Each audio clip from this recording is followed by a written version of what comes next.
Hi friends, welcome back to my channel. ഇന്നത്തെ recipe പാൽപ്പുട്ടാണ് കേട്ടോ. വളരെ സോഫ്റ്റ് ആയിട്ടുള്ള പാൽപ്പുട്ടാണ്.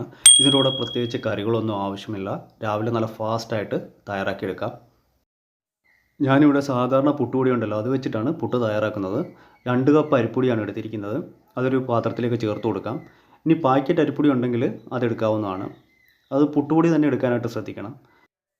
ഇനി ഇതിലേക്ക് നമുക്ക് പാകത്തിനുള്ള ഉപ്പ് ചേർത്ത് കൊടുക്കാം. ഞാനിവിടെ 1/2 ടീസ്പൂൺ ഉപ്പ് ചേർത്ത് കൊടുക്കുന്നുണ്ട്. 1 ടീസ്പൂൺ നെയ്യ് ചേർത്ത് കൊടുക്കാം. ഈ നെയ്യ് ചേർക്കുമ്പോഴുണ്ടല്ലോ നമ്മുടെ പുട്ടിനൊരു പ്രത്യേക ഫ്ലേവറാണ് കേട്ടോ. അങ്ങനെ നെയ്യ് കൂടി ചേർത്തിട്ട് നമുക്ക് കൈകൊണ്ട് ഇത് നന്നായിട്ടൊന്ന് മിക്സ് ചെയ്തെടുക്കാം. ഈ നെയ്യും ഉപ്പുമൊക്കെ പൊടിയുടെ എല്ലാ ഭാഗത്തും പിടിക്കത്തക്ക വിധത്തിൽ നന്നായിട്ടൊന്ന് യോജിപ്പിച്ചെടുക്കണം. സാധാരണ നമ്മൾ പുട്ടെന്ന് പറയുമ്പോൾ അതിൻ്റെ കൂടെ സൈഡായിട്ട് എന്തെങ്കിലും കറികളോ പഴങ്ങളോ എന്തെങ്കിലും വേണം. ഇതിന് അതിൻ്റെ ഒന്നും ആവശ്യമില്ല കേട്ടോ. ഈ പുട്ട് അല്ലാതെ തന്നെ കഴിക്കാൻ വളരെ ടേസ്റ്റിയാണ്. ഇനി ഇതിലേക്ക് പാകത്തുള്ള വെള്ളം ഒഴിച്ച് നമുക്ക് നന്നായിട്ടൊന്ന് നനച്ചെടുക്കാം. സാധാരണ നമ്മൾ പുട്ടിന് നനയ്ക്കുന്ന പോലെ തന്നെ ഇത് നനച്ചെടുക്കണം. കുറേശ്ശെ വെള്ളം ഒഴിച്ച് വേണം നനച്ചെടുക്കാനായിട്ട്. ഒറ്റയടിക്ക് വെള്ളം ഒഴിച്ചിട്ട് ഒരുപാടങ്ങ് വെള്ളത്തിൻ്റെ അളവ് കൂടിപ്പോകാൻ പാടില്ല. ഇതുപോലെ കുറേശ്ശെ വെള്ളം ഒഴിച്ചിട്ട് നനച്ചെടുക്കാം. അത് സാധാരണ പച്ചവെള്ളം വെച്ചിട്ടാണ് ഞാൻ നനച്ചെടുക്കുന്നത് കേട്ടോ. അങ്ങനെ 2-3 തവണയായിട്ട് ഇതുപോലെ വെള്ളം ഒഴിച്ചിട്ട് നനച്ചെടുക്കണം. ഇനി പാക്കറ്റ് പൊടി, അതായത് പാക്കറ്റ് പുട്ടുപൊടിയാണ് എടുക്കുന്നതെങ്കിൽ അതിൽ പറഞ്ഞിരിക്കുന്ന അളവിൽ വേണം വെള്ളം ചേർത്ത് കൊടുക്കാനായിട്ട്. ഞാനിവിടെ നന്നായിട്ട് വെള്ളം ചേർത്ത് നനച്ചെടുത്തിട്ടുണ്ട്. ഇനി വെള്ളത്തിൻ്റെ അളവ് കൂടിപ്പോയാലും പേടിക്കേണ്ട കാര്യമില്ല. കുറച്ചുകൂടി പൊടി ചേർത്തിട്ട് അഡ്ജസ്റ്റ് ചെയ്തെടുക്കാവുന്നതാണ്. ഇനി നമുക്ക് 10 മിനിറ്റോളം ഇത് മൂടി വെച്ചിട്ട് മാറ്റി വെക്കാം. 10 മിനിറ്റ് കഴിഞ്ഞിട്ടുണ്ട്. നമ്മുടെ പൊടി നല്ല പാകത്തിനായിട്ടുണ്ട്. ആ വെള്ളമയമൊക്കെ പൊടിയിൽ പിടിച്ചിട്ട് പൊടി നല്ല സോഫ്റ്റായിട്ട് വന്നിട്ടുണ്ട്. പൊടിയിൽ കട്ട കെട്ടി കിടക്കുന്നതൊക്കെ കൈകൊണ്ട് ഇതുപോലെ നന്നായിട്ട് പൊടിച്ചു കൊടുക്കാം. ഇപ്പോൾ നല്ല പാകത്തിനായിട്ടുണ്ട്. ഇനി അടുത്തായിട്ട് ഇതിലേക്ക് ഞാൻ ചേർത്ത് കൊടുക്കുന്നത് 1/2 കപ്പ് ക്യാരറ്റ് ഗ്രേറ്റ് ചെയ്തെടുത്തതാണ്.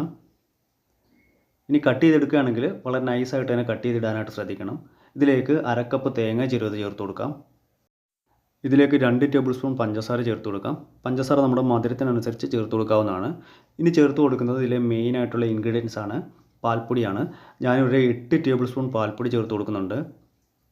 ഇനി ഇതെല്ലാം കൂടി കൈകൊണ്ട് നന്നായിട്ടൊന്ന് മിക്സ് ചെയ്തെടുക്കാം. ഈ പാൽപ്പൊടിയൊക്കെ ചേർത്തതിന് ശേഷം ഒട്ടും തന്നെ വെള്ളം ചേർത്ത് നനയ്ക്കാൻ പാടില്ല കേട്ടോ. കാരണം പാൽപ്പൊടി പെട്ടെന്ന് തന്നെ അലിഞ്ഞു പോകും. ഇതുപോലെ കൈകൊണ്ട് നന്നായിട്ട് വളരെ കുറച്ച് സമയം മിക്സ് ചെയ്തതിന് ശേഷം ഇതിലെ കട്ടയൊക്കെ കെട്ടിയത് നമുക്ക് കൈകൊണ്ട് ഇതുപോലെ ഒന്ന് പൊടിച്ചെടുക്കാം. ഇപ്പം പുട്ട് തയ്യാറാക്കാനുള്ള പാകത്തിനായിട്ടുണ്ട്. ഇനി പുട്ടുകുറ്റിയിലേക്ക് ചില്ലിട്ടതിന് ശേഷം ആദ്യം നമുക്ക് കുറച്ച് തേങ്ങാപ്പീര ചേർത്ത് കൊടുക്കാം. ഇനി ഇതിൻ്റെ പകുതി ഭാഗത്തോളം നമ്മൾ മിക്സ് ചെയ്ത് വെച്ചിരിക്കുന്ന പുട്ടിൻ്റെ പൊടി ചേർത്ത് കൊടുക്കാം. ഇനി ഇടഭാഗത്ത് നമുക്ക് തേങ്ങാപ്പീര ചേർത്ത് കൊടുക്കാം. അതിനുശേഷം പുട്ടുകുറ്റി നിറയുന്നത് വരെ പൊടി ചേർത്ത് കൊടുക്കുന്നുണ്ട്.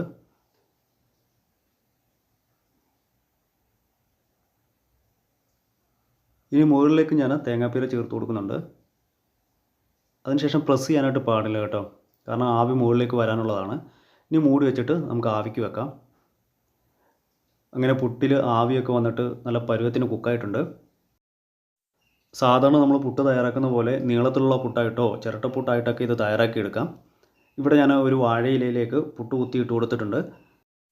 ഒട്ടും പൊടിയാതെ തന്നെ കിട്ടിയിട്ടുണ്ട്. ഇതുപോലെ തന്നെ നമുക്ക് ബാക്കിയുള്ളതും തയ്യാറാക്കിയെടുക്കാം. സാധാരണ നമ്മൾ പുട്ടുണ്ടാക്കുന്ന അത്രയും തന്നെ സമയം മതിയാകും ഈ പുട്ടും തയ്യാറാക്കിയെടുക്കാനായിട്ട്.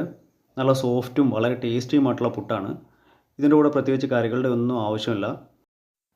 പുട്ട് ഇഷ്ടമില്ലാത്തവർ പോലും കഴിച്ചു പോകും ഇങ്ങനെ തയ്യാറാക്കിയാൽ. ഇതിൽ നമ്മൾ അത്യാവശ്യം ക്യാരറ്റും തേങ്ങയും അതുപോലെ പാൽപ്പൊടിയൊക്കെ ചേർത്തതുകൊണ്ട് വളരെ ടേസ്റ്റിയാണ് കേട്ടോ, വളരെ സോഫ്റ്റുമാണ്. എല്ലാവരും ഇതേ രീതിയിൽ വീട്ടിൽ ട്രൈ ചെയ്ത് നോക്കണം. വീഡിയോ ഇഷ്ടമായാൽ ലൈക്ക് ചെയ്യാനും ഷെയർ ചെയ്യാനും സബ്സ്ക്രൈബ് ചെയ്യാനും അതോടൊപ്പം തന്നെ കമൻറ്റ് ചെയ്യാനും മറക്കരുത്. ഈ വീഡിയോ യൂസ്ഫുൾ ആയിട്ട് തോന്നുകയാണെങ്കിൽ മാക്സിമം ഷെയർ ചെയ്ത് സപ്പോർട്ട് ചെയ്തേക്കണേ. തൊട്ടടുത്ത് കാണുന്ന ആ ബെൽ ബട്ടൺ കൂടി ഒന്ന് എനേബിൾ ചെയ്താൽ ഞാൻ അയക്കുന്ന വീഡിയോസിൻ്റെയൊക്കെ നോട്ടിഫിക്കേഷൻ അതാത് സമയത്ത് തന്നെ നിങ്ങളിൽ എത്തിച്ചേരുന്നതാണ്. നല്ല റെസിപ്പിയുമായി വീണ്ടും കാണാം. Thanks for watching. Bye.